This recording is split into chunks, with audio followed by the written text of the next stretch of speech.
Assalamualaikum warahmatullahi wabarakatuh. Salam sejahtera. Salam jumpa kembali.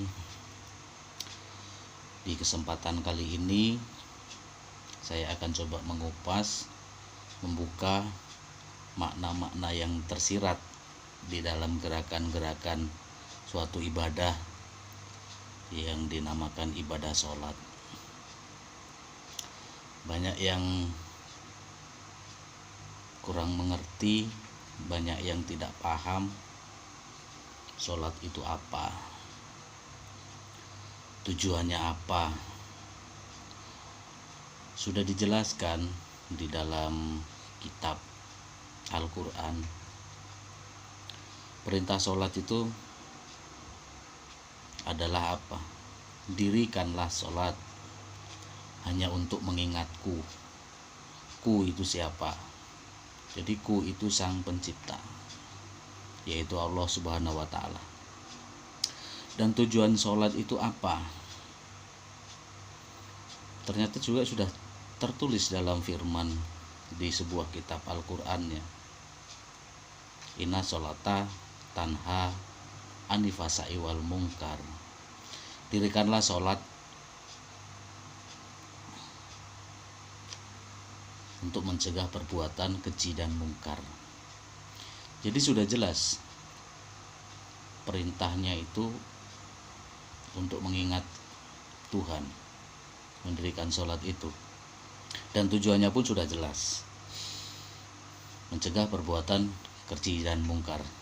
Sesungguhnya sholat itu mencegah perbuatan keji dan mungkar.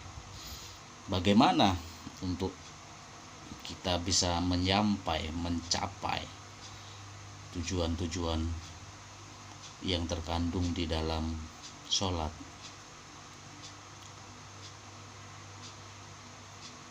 Kalau kita bertanya kepada para ulama, kepada para kiai, dan kepada para ustadz, jawabannya cuma satu, yaitu sholat yang khusyuk.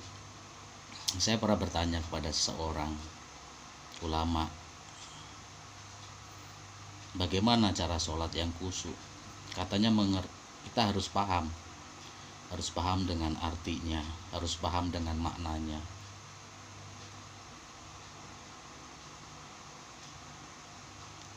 Apakah sholat yang khusyuk itu kita seperti bertapa atau seperti meditasi? Yang saya yakin saat ini belum bisa. Dengan kondisi zaman yang seperti ini, kita tidak bisa melakukan hal yang begitu hening seperti orang bertapa. Tapi tidak seperti itu. Dalam kesempatan hal ini saya akan mencoba mengupas apa yang tersirat di dalam gerakan sholat. Apa sholat itu? Apa rukun sholat itu? Ternyata di dalam rukunnya, sholat itu diawali dengan niat takbiratul ihram dan diakhiri dengan salam. Itulah rukunnya. Tapi di antara takbiratul ihram dan salam itu ada tertib: berdiri, ruku, sujud, dan duduk, dan diakhiri dengan salam. Saya akan coba kupas satu persatu makna dari gerakan-gerakan itu. Tapi sebelum kita kupas, mari kita pahami. Makhluk yang tercipta di bumi ini, yang mampu menerima kalam dari ilahi, itu adalah manusia. Banyak orang mengatakan bahwa ternyata manusia itu berat mendapatkan kalam ilahi, karena harus bertanggung jawab, katanya seperti itu. Oke, kembali ke topik. Sholat diawali dengan niat. Setelah itu takbiratul ihram. Kalau saya bertanya, kenapa sih interaksi dengan Tuhan, interaksi dengan Sang Pencipta itu harus memakai gerakan-gerakan seperti itu? Jawabannya pun mudah. Itu sudah adab, itu sudah tertib, dan itu sudah suatu anjuran yang diajarkan oleh pembawanya, yaitu sang Nabi kita, Nabi Muhammad Shallallahu Alaihi Wasallam. Tapi yang jelas semua itu ada maknanya. Kita mulai dari takbiratul ihram. Apa takbiratul ihram itu? Mengangkat kedua belah tangan dengan menyebut Allahu Akbar. Itu wajib dalam sholat. Mari kita bahas apa arti dari mengangkat kedua tangan. Sholat banyak orang mengartikan itu berserah diri, dan itu bukti dari awal itu penyerahan. Sebagai contoh realita, polisi mengejar penjahat yang mau ditangkap. Itu bahasa yang keluar dari mulut polisi, itu pasti angkat tangan. Angkat tangan. Itu bukti si penjahat itu suruh menyerah dengan petugas polisi tersebut. Dan begitu kita angkat tangan, itu kita harus benar-benar meresapi. Kita menghadap ke Sang Pencipta, Allahu Akbar, Sang Pencipta yang maha besar. Di dalam bacaannya pun sudah dijelaskan, ini wajah iya lillazi fatoros samawati wal ard. Kuhadapkan wajahku kepada wajahnya yang menduduki, yang menciptakan semua alam semesta, langit dan bumi beserta isinya. Luar biasa.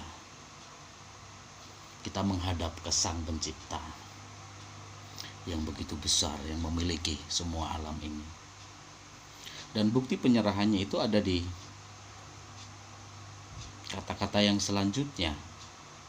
Inna sholati wa nusuki wa mahyaya wa mamati lillahi robbil alamin.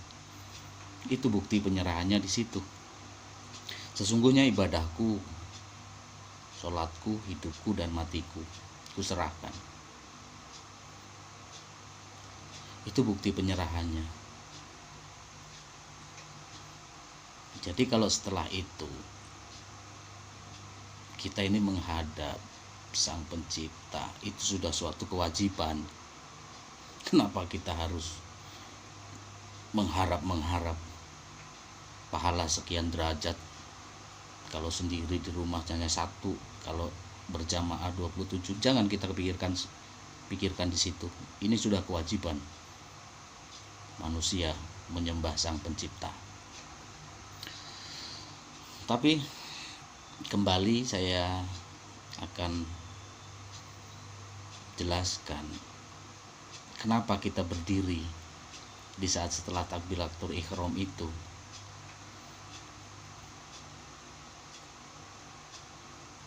Kita bisa interaksi sama Tuhan itu sambil duduk, sambil tidur. Tapi kenapa kita berdiri? Kita kembali dari awal. Yang mampu menerima kalam ilahi, makhluk yang paling sempurna itu adalah manusia. Jadi kupasan saya yang tersirat dari berdiri itu apa?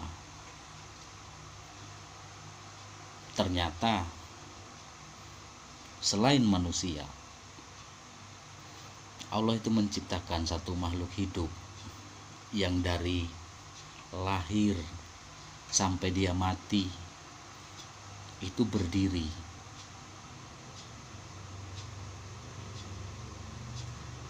dari pertama lahir sampai mati itu berdiri. Itu ada satu makhluk hidup yang selain manusia itu diciptakan berdiri seumur-umur, dan di situ-situ aja. Dari situ kita bisa mengerti makna dari gerakan berdiri itu. Ternyata kita mewakili satu makhluk ciptaan Tuhan. Apa itu? Yang tercipta dari lahir sampai mati berdiri aja, yaitu pohon. Pohon itu salah satu makhluk hidup ciptaan Tuhan. Dia ada nurnya, nur Muhammadnya, tapi dia tidak sempurna. Kita mewakili pohon.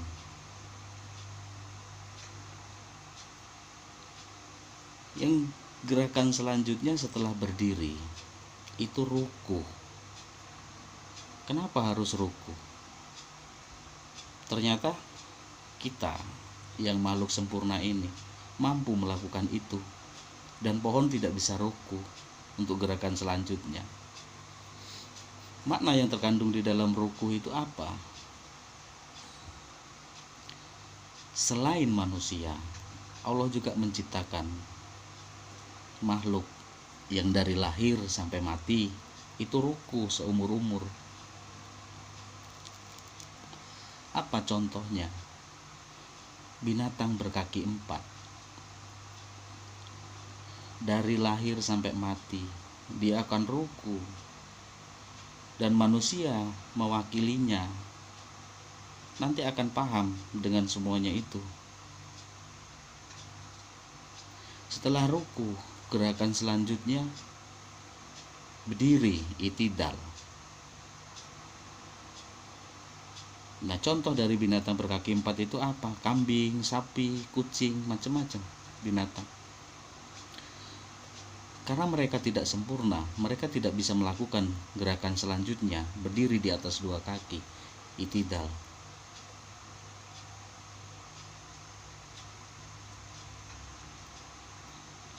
Dan selanjutnya gerakan setelah i'tidal itu sujud. Apa makna dari sujud? Sujud itu pun seperti itu. Selain manusia,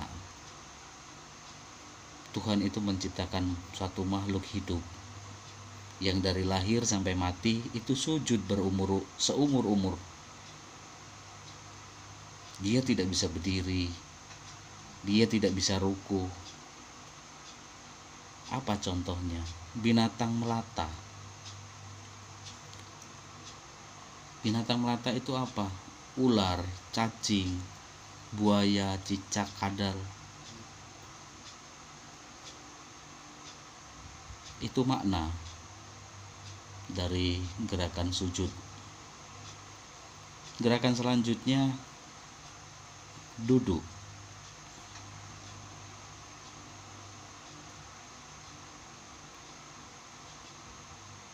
Binatang melata tidak akan seperti manusia, yang manusia mampu menerima kalam ilahinya. Setelah itu duduk. Ular tidak bisa duduk, cacing tidak bisa duduk di antara 2 sujud. Itulah ya manusia mewakilinya. Akhirnya setelah duduk itu menggambarkan apa? Ternyata ada suatu alam semesta ini yang diciptakan duduk seumur-umur. Dia tidak bisa duduk di sana, tidak bisa duduk di sini. Sekali duduk sudah diciptakan oleh Tuhan, duduk berumur-umur di situ-situ aja. Itu contohnya apa? Gunung, batu, laut, sungai. Gunung setelah diciptakan di situ, di wilayah situ, ya duduk di situ aja, tidak bisa seperti manusia yang karena sempurna mampu menerima kalam ilahi, bisa duduk di sana, bisa duduk di sini, bisa duduk di situ. Itu makna dari tafsiran yang tersirat gerakan duduk. Setelah itu terakhir itu ditutup dengan rukun salam. menengok ke kanan, menengok ke kiri. Assalamualaikum warahmatullahi wabarakatuh. Ternyata apa? Mereka semua itu ada di sekeliling kita. Itu makna yang tersirat dari gerakan-gerakan sholat.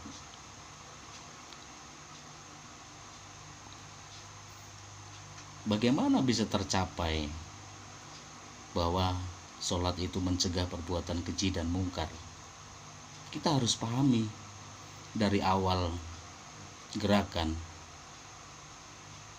Takbiratul ihram itu menggambarkan kita benar-benar menyerah, angkat tangan, mengangkat kedua tangan, menyerah kepada Sang Ilahi. Dan kenapa Al-Fatihah wajib dibaca itu karena apa? Itulah 7 ayat yang benar-benar mengagungkan siapa sebenarnya Sang Pencipta. Takbiratul ihram menggambarkan penyerahan. Yang kedua, berdiri. Itu mewakili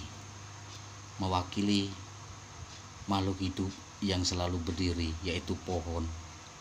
Yang ketiga, ruku. Itu mewakili makhluk binatang yang berkaki 4. Yang ketiga itu, yang keempat itu sujud. Itu mewakili binatang yang melata. Yang selanjutnya duduk, itu mewakili gunung, batu, sungai. Dan terakhir salam, itu membuktikan semua itu ada di sekeliling kita. Jadi kita harus menyayangi semua itu, makhluk-makhluk ciptaan Tuhan. Ada pohon, binatang, alam semuanya, gunung, batu, sungai. Kita tidak boleh mencemar. Dan memang dianjurkan dalam firman-Nya, kita tidak boleh melakukan kerusakan di muka bumi. Jadi bagaimana untuk arah tujuannya itu? Ya setelah kita dengan alam semesta ini kita sudah sayang dan kita mengerti itu milik Sang Pencipta semuanya, walaupun itu untuk kegunaan kita. Binatang dan tumbuhan diciptakan untuk manusia, tapi kita tidak boleh asal sembarangan menebang pohon asal tanpa kepentingan, membunuh binatang asal tanpa kepentingan. Dibunuh tidak dimakan, ditebang tidak diurusin, tidak ada kepentingannya.